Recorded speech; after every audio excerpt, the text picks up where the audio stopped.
All right. Here we go. Welcome to Out of Home Insider. Today's guest is Gino Sesto. Gino is the founder and CEO of the award-winning agency Dash 2. Dash 2 produces amazing work for clients across all mediums and may be best known in out of home for being a perennial powerhouse at the Obie Awards. This year, Dash 2 took home not one, not two, but 3 Obies for just one campaign. And this isn't just about winning awards. Dash 2 is the success story of a company born in a recession. And if you're ever curious about the power of out of home, just ask Gino about his marriage proposal. A pilot himself, Gino also teaches new pilots as an instructor and draws inspiration for business in his company from the skies, a place we should all be aiming for. Without further ado, Gino, welcome to the show. Thank you, sir. That was a very flattering introduction. You did your research. Yeah, do my research. And, you know, as part of that research and part of, every episode, I really like to get the gist of your origin story. How'd you come to being involved with Out of Home Dash 2? How'd you get here? Sure. I'm turning 50 in a couple of months, so I'm a little bit older, and I've been in the media buying business for a while. I previously worked at a couple different ad agencies. And like you said, in 2008, when the recession, or Great Depression, some call it, hit, I was pretty much jobless and just decided at that point to start my own agency. And when we started, it was primarily traditional, even though outdoor is traditional. So we were working with mostly television commercials for our clients. And then as time went on, we transitioned more into the digital space. And then as time went on more, we've transitioned to more just being digital and outdoor. TV is still a piece of our business, but it's an aging piece of our business. So we pretty much brand ourselves as a digital and outdoor advertising agency, which oddly enough are the two forms of media that are also growing. The other three aren't. Radio, print, and TV have had really tough times. Right. There's a lot of exciting things that we're talking about and how those two things work together. But maybe most relevant to right now, talk to me about what you learned in 2008, 2009, starting a company in a time kind of similar to this. There's people that are listening to this show right now that could be in the same situation, and many probably likely are, that you were in 2008. What advice would you have for somebody in using this opportunity as a platform? Well, I got to tell you, starting a company in the middle of a recession is both a blessing and a curse. I mean, the blessing is it's a great time because what else are you going to do? There's so many people that are out of jobs that have either just picked up hobbies or whatever. For me, I already had a hobby, so I was like, I'm not going to do that. So I was like, start a business. The curse is there's just not a lot of activity. So it's a good time to hang your shingle, as they say, and get things set for when business comes back. And as we go through this recession, we are having, the same kind of mentality. Well, obviously business is tough right now, but it's not a time to just give up. It's a time to focus, time to perfect your craft, and time to work on projects that have been shelved because you were too busy before. So it is a good time to start a business in that regard. Makes sense. And we see some of that activity coming out, some different ideas coming to the surface here. I want to talk about your background, though, and especially if you're watching this on YouTube, because it's the campaign that's really gotten a lot of traction here recently with the Obies. Talk to me about the campaign with Klarna, and then we can move that into the conversation of creative and out of home. But how did the Klarna campaign come to be? So it was an amazing project, and thank you for the accolades on the 3 Obies. We just got them yesterday. I should have them in the background instead of the actual creative for the campaign. The Klarna, which is we've worked with off and on in the past, is a great client, and um, they're not afraid to try new things. They came across some research that um, basically about, I don't want to get too into the details, but dog owners. It was all about the dog owners and the propensity for dog owners and how connected they are to their pets. And so they came up with the idea of creating a mural or an installation. We didn't really know what it was yet, on targeting dogs, not the owners, but the dogs. Which, when we heard those words, the aha moment just came. Like, this has never been done before. It's like, it wasn't even, I didn't have to do any research. It was like obvious. Nobody's ever thought about targeting dogs. Dogs, which the is four-legged creatures with the waggy tails. right. And I remember years ago hearing there's a term called the nag factor. When you walk through a grocery store, the cereal in the cereal aisle, the stuff that's targeted to kids is below, like mom or dad's waist, and the kid's going to pick it up and nag mom and dad, saying, "Hey, buy this for me." And so it's very similar to the nag factor in that regard, where the dog is going to be drawn to that wall, and then the parent of the dog will then be inclined to actually look at the wall. So over here, you can see, actually my finger's a little off, there's a bunch of dog toys attached to the wall. And so what happened as dogs were walking to the dog park, they would walk on the sidewalk, and the dogs would be drawn to these dog toys. And at that point, anybody's going to go, well, what the heck is this? And then actually look at the creative, and then they would be drawn into it. So it was like the perfect symbiotic relationship, and it did really, really well. And obviously, Obies acknowledged the fact that it was super creative and never done before, and the creative was beautiful, and it was just an amazing installation. And it really is, and it's always great when you're the first one to do something, pioneering something like that. And you talked about the target audience being the dogs, and we're in a time now where we're talking a lot about data and audience targeting. How important is the creative, though? Are you concerned at all about the data overwhelming the importance of great creative?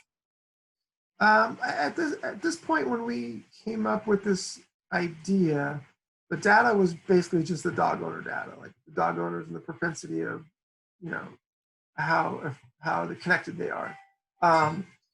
The at the end of the day, we were more worried about the creative. It wasn't the data. The data drew us to the conclusion of what to create, and then it was, now we need to create something.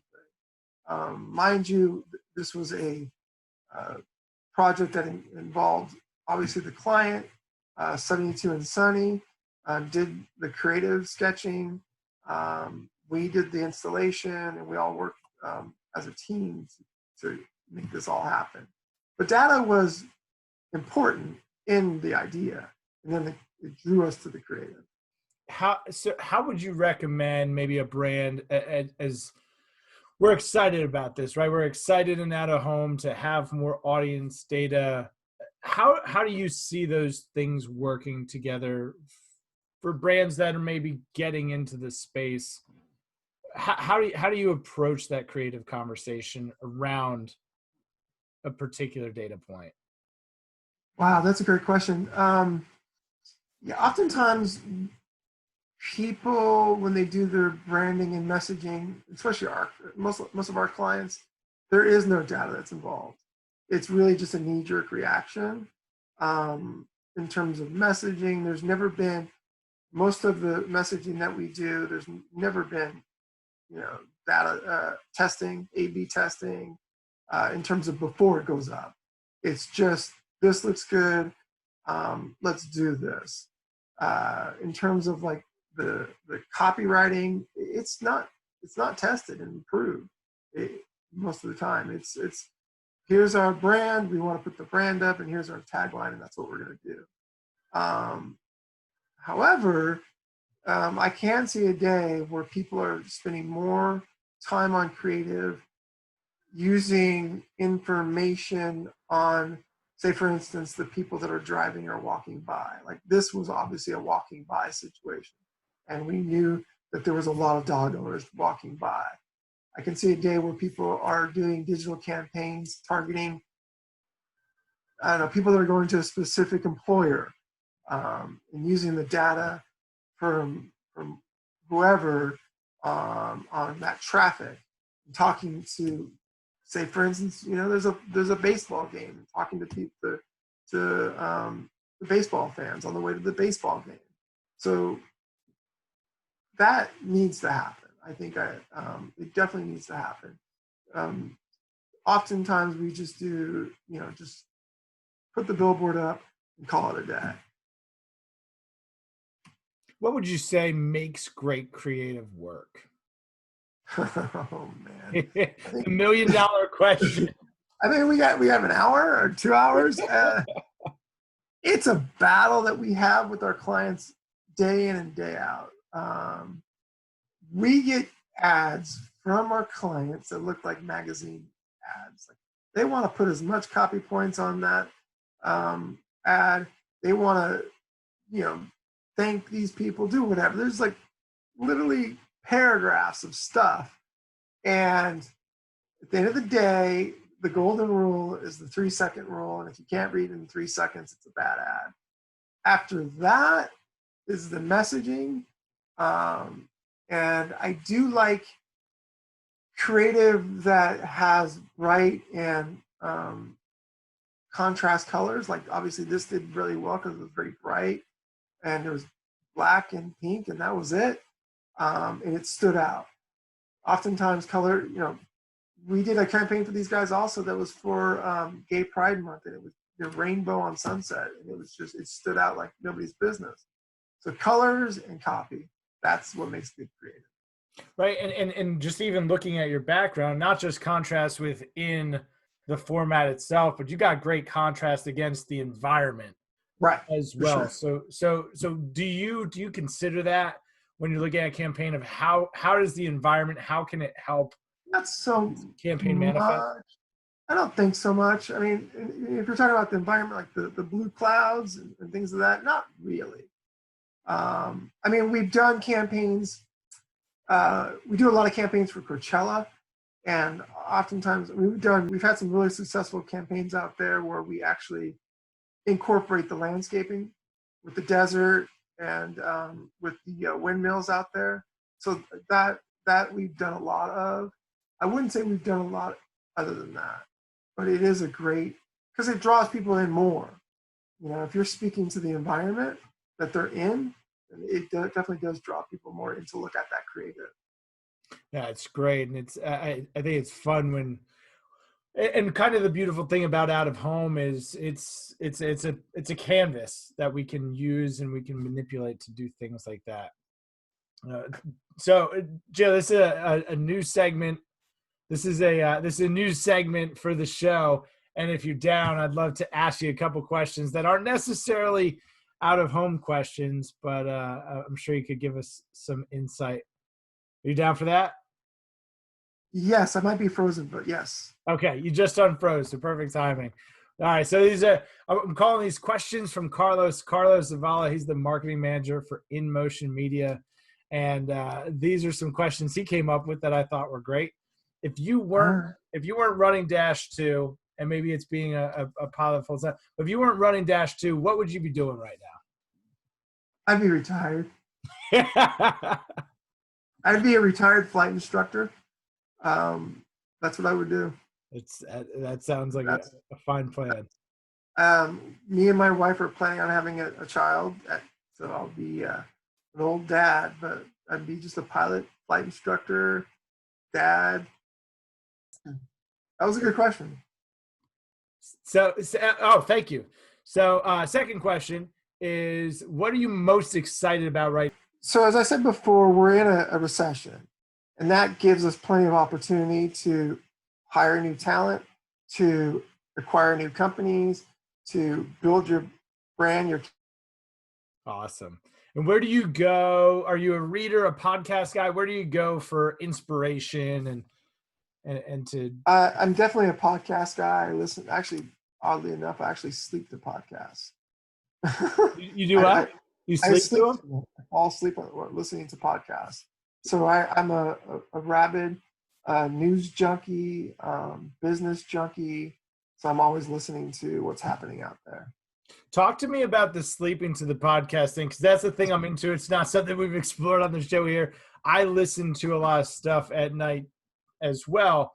What are your thoughts? Do you have a thought process behind that? Yeah, sometimes I'll wake up going, I have an idea and I have no idea where it came from. I've heard something before and I have no idea where it came from. It's because I was probably, falling asleep and listening to a podcast. It's kind of like reading to your baby in the womb. I mean, it works. It's like subconscious. I think you can still learn in the middle of the night when you're sleeping. For sure. We turn off all these other major functions and distractions, and you just pipe that stuff right into dreamland. And yeah, some podcasts don't work though. Like some podcasts you can't fall asleep to. What's one that you could recommend for anyone listening to fall asleep to a podcast? Geez. Well, I listen to like true crime stories. Those are not the ones you can sleep to. Might come up with some different ideas.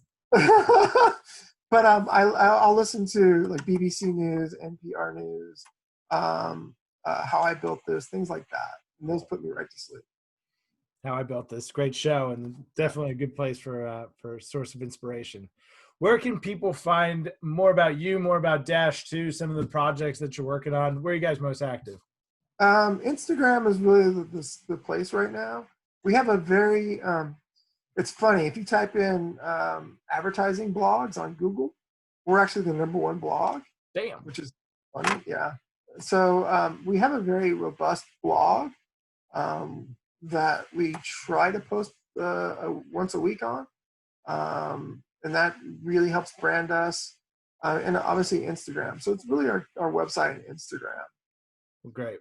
We'll make sure to link out to all of that stuff. And Gino, it's been fun, and we'll have to cover some exciting new campaigns as the world gets turning again. Thanks, Tim. Absolutely. Apologies for the buffering. No, listen, no apologies needed. It's it is the way of the world, so none required. Hey, listen, if this has been helpful, please share it with somebody who could benefit. As always, click the subscribe button down in the corner. If you want to get swagged up, you can go to oohswag.com. Use promo code INSIDER for 10% off your first order. We'll see you guys real soon.